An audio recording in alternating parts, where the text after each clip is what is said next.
Reconstructionist Radio presents a War Room production, Axe to the Root by Bojidar Marinov,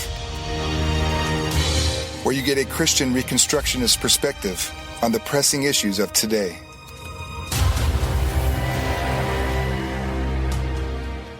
Welcome to episode 12 of Axe to the Root podcast, part of the War Room Productions. I'm Bo Marinov, and for the next 30 minutes we will be talking about a unique contribution the Christian worldview gave to the world of economics, warfare, and exploration, the Caravel.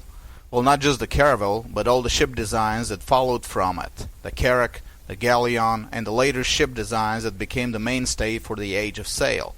That whole era between the 15th and the 19th century, the era of discovery, evangelism, conquest, slave trade, abolition of the slave trade, commerce, colonization, mass migration, and technological and scientific development, that era literally passed under the flapping of the sails.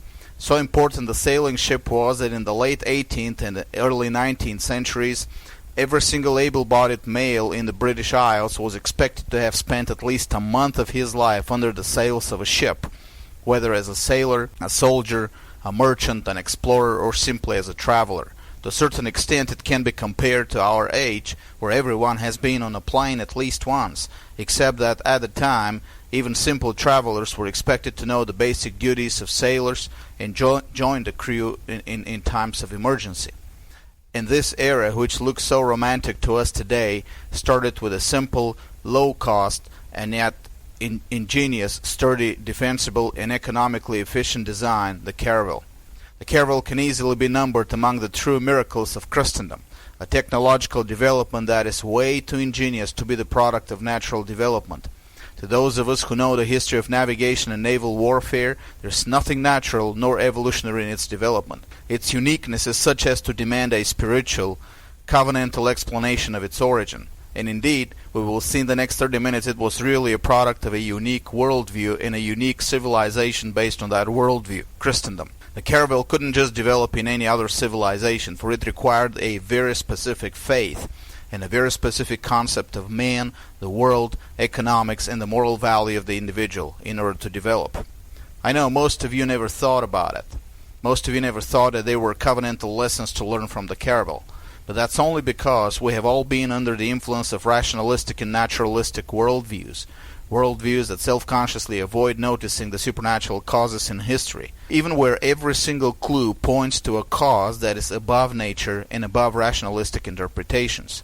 If you try to learn about the history of the Caravel in Wikipedia or any other non-Christian book on history, you will be served with explanations of how the Caravel developed in some evolutionary way, just naturally from previous ship designs and from a natural technological development, which, by the way, is the Marxist view of historical causation, technology or the evolution of means of production as an independent factor, and from it the historical changes in economic relationships, and then the change in law, religion, philosophy, etc.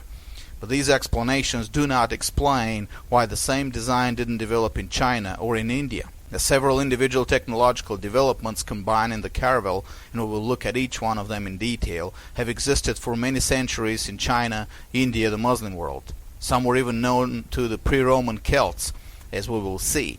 But the Caravel didn't develop with those cultures, even though they had all the material factors for its development. Something in those cultures prevented them from taking the next step in creating the Caravel, even though they had had the technologies for centuries. And there was something in the Western culture that made Europeans immediately make the connection and create the single most important design that became the technological prerequisite for the global dominance of Christendom. And it is very clear from the historical data that something was not a material nor a social factor. It was something else. It is the same mistake Murray Rothbard made more than 2 decades ago in his criticism of Gary North. He disagreed with Gary North that there was no neutrality in any area of life and asked the misplaced question, is there a Christian way to fly a plane? For all his amazing insight and understanding and contributions in other areas of thought and action, Rothbard's professed agnosticism betrayed him in the crucially important area of epistemology. He failed to ask the question that is obvious to Christians who understand presuppositionalism. How did we get to have planes in the first place? Several years ago, I responded to Rothbard's question in an article for AmericanVision.org. Is there a non-Christian way to fly a plane? And I show that the assumption that flying a plane is a religiously and morally neutral issue is missing some clearly obvious connections, that the very existence of planes is predicated on certain faith and its specific presuppositions. Without that faith and without those presuppositions, modern science wouldn't develop, modern technology wouldn't develop, and the modern systems of financing, production, and economic infrastructure wouldn't develop. People have to believe certain things in order to develop planes and make them economical and useful. It takes a belief system even to trust the scientists and the engineers, to even pay money for a ticket and get on that plane, let alone to operate it. And the fact that people of different religions are now operating planes and using the services of airline companies only show that that specific faith that made planes possible has now become dominant around the world in changing and shaping the fundamental presuppositions even of those who formally do not subscribe to it. Not only is there a Christian way to fly a plane, there is no other way than a Christian way to fly a plane, and even non-Christians have to adopt it in order to fly planes. On a side note, just as there is only a Christian way to defend liberty, and Rothbard himself had to borrow presuppositions and fundamental principles from Christianity to write his books, and he stood faithful to liberty only to the extent he borrowed from Christianity. Now, returning to the Caravel, the best way to show its revolutionary superiority over all the other floating craft at the time is to tell the story of an early voyage. Now, it's not the voyage of Christopher Columbus in 1492, which remains the most popular and well-known voyage done on caravels ever, and the Santa Maria, which was rather a carrack, an upgraded version of a caravel, is one of the most well-known ships of that era. But in Columbus's voyage, the caravel only exhibited two of its superior qualities, seaworthiness and constant speed. We will now look at another voyage 5 years later, in which 3 carracks, upgraded versions of the caravel, and 1 caravel were placed in the worst possible conditions and were strained to the maximum to show their superior qualities, and they passed the test with flying colors, laying the foundation for the expansion of Christendom around the world. On July 8, 1497, the Portuguese explorer Vasco da Gama and a crew of 170 of Portugal's finest seamen left Lisbon with the São Gabriel and the São Rafael, 2 carracks of the same type, 178 tons each, the Berrio, a caravel of 90 tons, and the São Miguel, a carrack of 200 tonnage, used as a supply ship. The objective of the expedition was to sail around Africa and reach India. The first 2 carracks, the São Gabriel and the São Rafael, were very special. Their construction was based on recommendations and also overseen in its production by Bartolomeu Dias, another captain who 10 years earlier had reached the southern tip of Africa and had confirmed that Africa could be circumnavigated. Dias joined the Gama's expedition until the Cabo Verde Islands. He probably wanted to see how his babies were going to behave on high seas. As the expedition proved eventually, they held admirably against overwhelming odds. It would be interesting to mention, though, that Dias was 37 years old when he made his voyage in 1488. At the start of his voyage, Vasco da Gama was in his early 30s. Keep that in mind. The first fleet of the 4 ships came as they were still in the Atlantic. Da Gama chose to not follow the coast of Africa on its way south, but to continue deep into the Atlantic Ocean as far south as he could reach until he reached the latitude of the southern tip of Africa, and then turn east. The reason for taking this risk was that he knew from Dias that the prevailing winds and currents along the coast of Africa were from the south, so his ships would have to struggle with both wind and current to reach their destination. Da Gama reasoned that the area in the ocean west of Africa should be like a giant pool where air and water move in a circular counterclockwise pattern, so he took the route that would move him along the direction of the movement in the circle. Now, while such move today seems rather logical and safe, it wasn't so at the time. Waves and storms on the high seas are much more brutal than those close to the shore. In addition, from a navigational perspective, being out of sight of land deprives the ships of the opportunity to determine their position. It was an age of imperfect star tables, no chronometers, and the southern hemisphere's navigational stars were not yet charted and tabled. So from the perspective of safety, the ships had to be seaworthy, that is, sturdy enough and with the right shape in order to stand ocean waves. On the other hand, for the purposes of navigation, they had to be able to make consistent speeds in all kinds of weather, at minimal drift. from the perspective of shipbuilding, these requirements are self-contradicting. Seaworthiness requires that the ship has a lower length-to-beam ratio, that is, shorter from bow to stern and wider from side to side. On the other hand, consistent speed in all kinds of weather requires exactly the opposite, a higher length-to-beam ratio, that is, a ship that is longer and narrower. In addition to it, there were two more conflicting demands on the design. The Caravel and the Carrack had to be able to explore shallow waters and sail up rivers, which required shallower keel, and yet withstand ocean storms, which require deeper keel. Right there we have the first seemingly unresolvable problem which previous shipbuilders had given up on. Europe either had long shallow keel oar galleys in the Mediterranean or deep keel but unwieldy ocean-going sailing ships in the North Sea called cogs. The first test of the design had come. The 4 ships passed it with flying colors. Vasco da Gama led the expedition into the open space of the South Atlantic, and that in the winter and spring in the South Hemisphere. It took him over 3 months to reach South Africa, the longest recorded journey out of sight of land so far. By comparison, Columbus's first voyage was only a little over a month from shore to shore. When the ships finally reached the coast of Africa and the St. Helena Bay, they were only 90 nautical miles north of the Cape of Good Hope, where Diaz had reached 10 years earlier. From a navigational perspective, what da Gama did was a ricochet shot at a target 1,000 yards away, which he couldn't directly see, entirely on mathematical calculations, with the first shot ever with a brand new rifle. And he almost hit the bullseye. And the ships arrived in a perfect condition after 3 months of sailing the high seas. This was nothing less than a miracle. Having reached the southern tip of Africa, the expedition stopped and broke up the supply ship, the São Miguel, and distributed the supplies to the other 3 ships. No, there was nothing wrong with the ship. The move seems to have been planned from the very beginning with a view of crossing the Atlantic. That was another example of the uniqueness of the Caravel. The design was so effective in both crossing oceans and maintaining constant speed in adverse condition, and yet was at the same time of such a low cost that an expedition or a trade convoy could afford to lose a ship or 2 and still make profit. Within the next year and a half, Vasco da Gama would lose 1 more ship. He would have to scuttle the São Rafael, and yet the net economic revenue from the expedition would amount to 60 times its total cost. There are not many examples in history where a trading enterprise could afford to lose half of its fleet and yet turn out such immense profit. The Caravel was both efficient and low cost, even for its time. But the real challenges were still ahead. On March 2nd, 1498, the expedition reached Mozambique and entered the harbor of the capital of Mozambique, an Arab-controlled Muslim sultanate, which was a major strategic point for the Arab trade in the Indian Ocean. For the next 1 year, the 3 ships would be sailing, fighting, and trading in waters entirely controlled by Muslim Arabs, and completely unknown to and unexplored by European navigators. And that at a time when back home, the Mediterranean was boiling with the battles between Christendom and the Muslim world. 50 years earlier, the Ottoman Turks had defeated the last European crusade of Vladislav, the King of Poland, and they had taken Constantinople.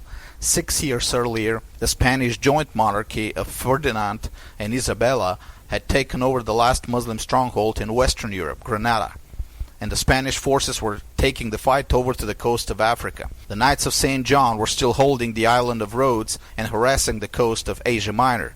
The wars with Islam would continue for another 4 centuries. In fact, 40 years later, the 2 sons of Vasco da Gama himself would use fleets of caravels and carracks to assault the Ottoman Empire in the Red Sea as far north as Suez, and his younger son Christendom would die a heroic death defending the Christian Queen of Ethiopia against Muslim invaders. So in a period of history when Islam was immeasurably more powerful than Christendom in terms of economic resources and population, and in time of a merciless conflict between the two, Vasco da Gama sailed right in the very backyard of the Muslim world with only 3 ships, and not only lived to tell the tale, but also returned fabulously rich, with enough resources to do it over again. In Mozambique, he pretended to be a Muslim merchant. He was soon unmasked, but he managed to leave the harbor unharmed with all 3 ships. The harbor fortress couldn't stop him, for his ships fired their heavy cannon at it, creating enough chaos to slip away without problems. He would have to repeat the same feat of leaving a hostile harbor unharmed at least 3 more times in Muslim ports and 1 time in an Indian port. This is an important testimony to the value of the Caravel, and we will see why shortly. While sailing in waters heavily infested with Muslim ships, he resorted to looting and piracy. Now, in those days of constant warfare, this was considered a legitimate activity as long as it targeted the enemy. And where the Gama was, there were no friends within thousands of miles, only enemies. In all his encounters, his ships were victorious. He didn't suffer any defeat, and he was able to load his ships with a lot of precious cargo. It was this part of the voyage that exhibited some other amazing advantages of the Caravel design, unparalleled by anything the rest of the world had at the time. First of all, not only was the Caravel seaworthy, it was also extremely maneuverable in shallow waters and small spaces. Navigators and pilots know very well the extreme challenges of maneuvering a ship within a harbor or a port. And we're talking about sailing ships here, not the modern motor vessels. Most harbors then, and all harbors today, did not allow ships to maneuver on their own power. They were, and are today, supposed to use tugboats, and specially trained harbor pilots. Keep in mind that the ship is not like a truck. A ship can't just press on the brakes if it can't take a curve. There is no solid surface against which it can brake. Maneuvering a ship, let alone a sailing ship, in narrow waters is a complex science. Leaving a hostile port with 3 ships unharmed would have meant not using tugboats, and also being able to maneuver in such a way as to avoid being exposed to coastal artillery, or always being in a position to suppress any fire from the shore. The Caravels proved up to the task of maneuvering because they not only had a unique hull structure but also unique rigging, a combination of square and triangular sails on 2 or 3 masts, which allowed them to both beat upwind and quickly pick up speed downwind. But they also had the firepower to suppress opposition. Now this was another unique characteristic of the Caravel. While it was built for exploration and commerce, it could also carry heavy cannon, turning it into a true fortress on water. This took an engineering miracle unheard of in other parts of the world. On one hand, there was the problem of having enough space for cargo and for the heavy cannon and the cannonballs and the gunpowder. There was a greater issue to resolve. For a ship to remain stable on the water, its center of gravity has to be as low as possible. But for the cannon to be effective in battle, it has to be mounted as high above the waterline as possible. And heavy cannon is, well, heavy, which means placing it higher would move up the center of gravity of the ship, making the ship unstable. When the recoil from a broadside is added to the equation, the problem seems unresolvable, for no ship at the time could mount 10 heavy guns on its deck, fire a broadside against an enemy, and not capsize under the combined effect of their weight and of their recoil. And yet, the Caravel did it. And it did it because the engineers and shipbuilders of Christendom had discovered and applied in practice the engineering concept of metacentric height, that is, the distance between the center of mass of the ship and the geometric center of its submerged volume. I will leave you folks to read up on this interesting engineering concept, but in short, it's an application of the Archimedes' principle integrated to take into account the geometry of the floating body. It is not a concept that can come just naturally and intuitively to the human mind. It takes serious scientific effort to formulate it and apply it in practice. That mechanical balance could be created by counterposing geometry to mass seemed like black magic at the time. The Chinese did understand the principle and used it to build tumbling mandarin dolls, or in Japan they're called okiagari koboshi dolls, or the modern roly-poly toys, and the Russian nevalyashka dolls. We don't know if their engineers applied it to shipbuilding. If they did, they never used it to mount heavy cannon on their junk boats. It was European engineers who first thought of ships as roly-poly systems and used it to build their ships into floating fortresses. 80 years after the Gama's voyage, this engineering concept won the battle at Lepanto. The 6 gigantic galleasses built by the arsenal in Venice, with several decks above the water level with mounted heavy cannon, won the battle for Christendom. The Turkish captains at Lepanto believed that these large ships couldn't be anything else but merchant ships, or some supply ships, and happily surrounded them with their galleys ready to board and loot them. By the time they realized that all these decks above their heads were bristling with cannon, it was too late. 6 galleasses built on the same principle of mechanical balance and gun mounting as the Caravels sank a third of the Turkish fleet even before the battle started in earnest. With his 3 ships thus armed, Vasco da Gama could face no serious opposition on the sea lanes between Africa and India. The technological superiority of the Caravel made him almost invulnerable, and the numerical superiority of his enemies meant nothing.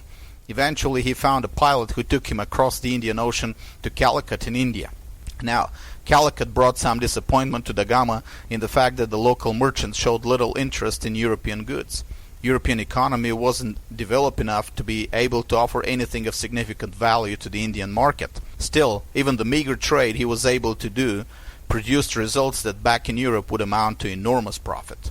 Eventually, the relation between da Gama and the king of Calicut deteriorated, which prompted da Gama to flee the port in the same way he fled the Muslim ports, forcing his way out using the superior maneuverability and firepower of his ships, and this time he even took hostages from the personal guard of the king. Immediately after that, da Gama made his only serious tactical mistake. He ignored the local knowledge of the monsoon seasons and tried to sail back to Africa before the winter monsoon patterns had set in. This meant that while the trip from Africa took him only 23 days, the trip back took more than 4 months, longer than his trip through the South Atlantic. We don't know why he made that decision. He may have been afraid of remaining near the coast of India after his quarrel with the king of Calicut. But even on that journey, the caravels proved their superiority. They were still able to beat the unfavorable winds, a feat that few ships at the time could do. Again, the unique rigging of the caravels was responsible for this.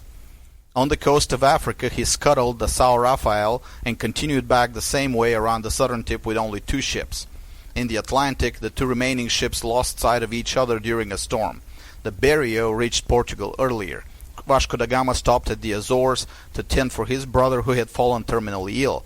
After the death of his brother, he returned to Portugal with a treasure that was 60 times the total cost of the expedition, even after counting the cost of the 2 scuttled ships and the pensions of those of the crew who died on the voyage. He had proven his worth as a captain. And also, the Caravel had proven its unique worth as a ship. It could safely sail the high seas and yet maneuver in narrow straits and shallow waters. It could maintain steady speed for long distances, and it could beat the wind. It could carry enough cargo to make it economically profitable, and yet mount heavy guns on its deck to make it an unassailable fortress. And it did all this at the lowest possible cost, for it was cheap to build, cheap to maintain, and it could do all these tasks with a minimum number of crew. Improving on the Caravel, Christendom now had the means to conquer the world. Within a century, the oceans of the world would become a province of Europe. The question now is, why was this unique ship design developed in Europe and not in China, or the Arab world, or in Indochina, or in Japan, or in the Mesoamerican civilization? The different technological elements combined in the Caravel were not all discovered in Europe. Europe wasn't even so well developed economically in the 15th century. Remember, among the trade goods Vasco da Gama brought with him, there wasn't much the Indian merchants would be interested in. Seaworthy ships were made by the Chinese as early as the 2nd century AD, and they had several masts and also had triangular, fully battened sails, capable of withstanding serious storms. From Julius Caesar's The Gallic Wars, we know that the Veneti tribe and the other Celtic tribes along the Atlantic coast made sturdy ocean-going sailing ships. In fact, in his book America BC, Caravel shows that Celts and Phoenicians and Hebrews traded with North and South America long before Julius Caesar. China and India had heavy artillery long before Europe had it. They also made use of rockets and missiles as early as AD 11th century, but they never made it a habit to mount them on their ships. The Chinese also had some knowledge of the concept of metacentric height and the use of geometry to balance mass, but used it only for toys. The Arabs knew and applied Archimedes' principle to building large merchant ships, but that was about it. None of these civilizations, despite their superiority in numbers, scientific knowledge and technological discoveries and economic resources, made the effort to put all these advantages together and produce the miracle of the Caravel. They didn't even bother to copy it and perfect it after they saw its clear superiority, the way Europeans copied and applied in practice artillery, the paper, missile technology, the Arabic numbers, and many others. Throughout the 16th century, these civilizations still had the economic and technological opportunity to catch up with Christendom and beat Europe in her own game, but they never did. To the contrary, in the face of a growing threat, they stagnated further, until in the 17th century it was too late. Portuguese, Spanish, Dutch, English, Swedish, French explorers, merchants, adventurers were roaming the seas in ships even better than the Caravel, and there was no force capable of stopping their advance. Why did European engineers and shipbuilders invested the money and effort to find all the solutions to problems that would face future explorers, merchants, and conquerors? People don't just naturally take the risk to invest in the future, in discovering and production of new things that may not even prove beneficial. They need to have something to create the impetus for taking the risk of going beyond the zone of comfort and habit. What was it that Europe had, but the rest of the world didn't? It was her worldview, founded on and nourished by her Christian faith. A worldview that the non-Christian nations didn't have. A worldview that made her ignore the comfortable complacency of the present and the known, and dive into the world of the unknown future despite her disadvantages in terms of population and economic resources. First, it was the drive to expansion, characteristic to her worldview, which was lacking in any other civilization. Modern historians and sociologists give different reasons for that drive to expansion. Atheist, and especially Marxist historians, blame it on either demographic pressure or greed for gold, but such interpretation is ludicrous. First, Europe was not nearly as densely populated as, for example, India or China, or the valleys of the Nile or Mesopotamia, which had a monstrous density of their populations at the time compared to Europe. Even in Mexico, the Aztec Empire had 3 to 4 million population squeezed in a few cities around the lake, and their military exploits had nothing to do with colonizing more lands or trade, but just looting and capturing material for human sacrifices. And to propose that only Europeans were so greedy as to want expansion, while everyone else was free of greed, shows a serious lack of understanding of the human nature. Of course, trade and the desire for riches can be said to have been a major motivation for many people, but still, the same desire for riches didn't make Japan or China have a mind focused on expansion. Christian historians like John Eitzmo in his Columbus and Cortez Conquerors for Christ explain the expansion drive with evangelism. This is a more probable cause given that evangelism is unique to the Christian faith. Well, there is a sort of evangelistic drive in Islam, but much weaker, for it is combined with a fatalistic worldview. Now, I have my own version of the motives for the expansion drive, but that version needs to be developed in a bit more detail. It is that the drive to expansion was eschatological, specifically finding the empire of Prester John. I think this motive is much more universal, given that not all explorers expressed desire to evangelize or convert the pagans, but for 2 centuries all of them were officially supplied by their governments with accreditation letters to Prester John. We will talk about it in another podcast. But all of these, demographic pressure, trade impetus, evangelism, eschatology, were based on a Christian worldview. Yes, even the trade impetus and the demographic pressure. It was the Christian worldview that informed them that the meek shall inherit the earth, and therefore the righteous were supposed to live their comfortable lives and go out and conquer the earth. The expansion mindset was possible only in a Christian context. But the expansion motive was not solely responsible. There was more than that, namely that Europe expected that expansion to happen through individuals, families, and private economic entities. Now, pagan Rome also had a drive to expansion for a time, as did China, as did some ancient empires. But that expansion was an expansion of the state's borders, not an expansion of a civilization or faith. The expansion of Christendom was to be expansion of wealth and dominion for individuals. Christianity, even in its darkest days, viewed the individual as the basic unit of government, and therefore the individual as the basic unit of civilization and expansion. It trusted the individual. It taught the individual to be self-governing and responsible, to be a moral entity of his own before God. And consequently, the technology and the economy of Christendom took it as their mandatory task to produce the best tools of dominion at the lowest cost possible, so that as many individuals as possible could take advantage of them and expand their personal and individual borders in wealth, land, commerce, industry, etc. The Chinese had magnificent ships and knowledge of shipbuilding and engineering, but they never applied that knowledge to reduce the cost of building their ships. Large-scale shipbuilding was affordable only for the state and its rulers. The lower classes couldn't afford more than simple boats for fishing or personal transportation. In Europe, Even though kings and princes invested in the development of new and better ship designs, the knowledge and the opportunity were open to everyone with heart and desire to take it to the seas. And not only the ship designs, but the weapons too. The Caravel and the subsequent ship designs wouldn't be of much value for private individuals if the heavy cannon needed to make it a fortress in water weren't also available for purchase by private individuals. Between China, India, and the Arab world, Europe was the last to place heavy guns on the battlefield. But pretty soon European arm manufacturers were producing them in large quantities at prices low enough for small ship owners to be able to afford dozens of those heavy cannon. A private businessman shopped for guns in the same way we today shop for tools. He'd just order them and have them delivered to his ship. This was Christendom, folks, and that was liberty. We argue and fight today for open carry for little handguns. Our Christian forefathers could open carry mortars and 42-pounders. Keep that in mind. This concept of a private individual as a responsible, self-governing moral agent worthy of trust and delegated to expand Christendom on his own private initiative through commerce and conquest was unique to Christianity. Without understanding this unique concept, we can't understand neither the development of the Caravel nor that whole period of the history of the world between the 15th and the 19th centuries. And of course, their optimistic view of the future, characteristic only to the Christian faith.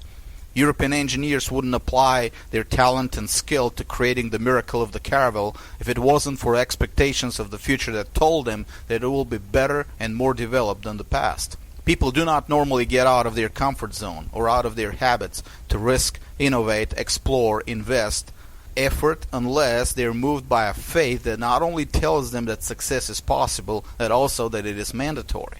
The concept that there is always a solution to every legitimate problem before man is not a natural concept. It must be nurtured by a supernatural faith.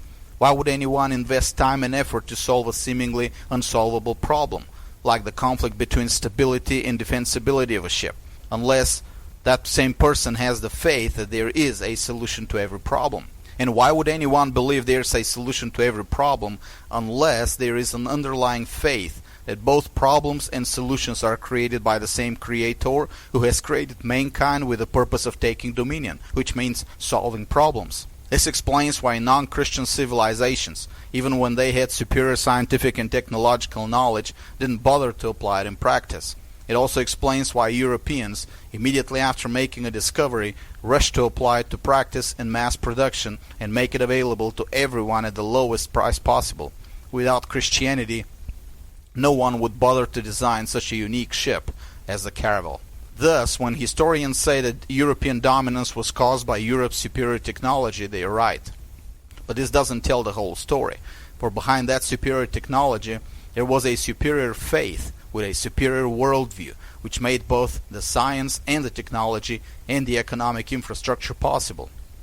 Without that understanding, we can't understand history. We tend to take technology for granted these days, but we shouldn't. There's no natural evolutionary origin of technology. There was no such natural origin of the Caravel. The Caravel was not simply another ship design. By the standards of the age, it was a monster. It combined several technologies that were previously thought incompatible within the same design.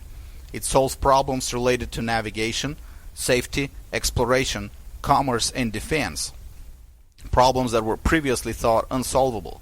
And it did it at a cost so low that any middle-class private entrepreneur could afford to buy and dispose of the ship when needed and still make a profit. Its development was so unique that to the world outside of Christendom it was nothing less than black magic. And magic it wasn't, but its engineering wasn't natural either. It was a supernatural product of a supernatural worldview that laid the foundation for expansion, profit, and success, and that not only for the powerful of the day, but for individual men and private businesses as well. The Caravel was the start of the global dominance of Christendom, and the origin of the Caravel was in the Christian worldview of Europe. The book I will assign for reading this week is a very short but informative book, Medieval Technology and Social Change by Lynn White, Jr. The book is not about the Caravel, it's about 3 earlier technological developments. The value of the book is not so much in its worldview, for it is not explicitly Christian, as it is in showing that what we take for granted today was in fact history-changing. We need to stop taking things for granted and see God's direct involvement in history through His gospel and through the worldview created by His gospel. And for this, we need to learn to see the important details where we haven't seen them before. And I will return you again to my work in Bulgaria. We just recently published in Bulgarian R.J. Rushtuni's The Foundation of Social Order, the book that I consider the most unique book ever written in Christendom. And that book is exactly about that, how the worldview of Christianity changed history. I need your help to publish more books. Visit BulgarianReformation.com and help me create the intellectual foundation for the future Christian civilization in Bulgaria. BulgarianReformation.com. Donate. God bless you all. This was a Reconstructionist Radio War Room production. Axe to the Root with Bojidar Marinov. Please visit BojidarMarinov.com and ReconstructionistRadio.com/Axe to the Root.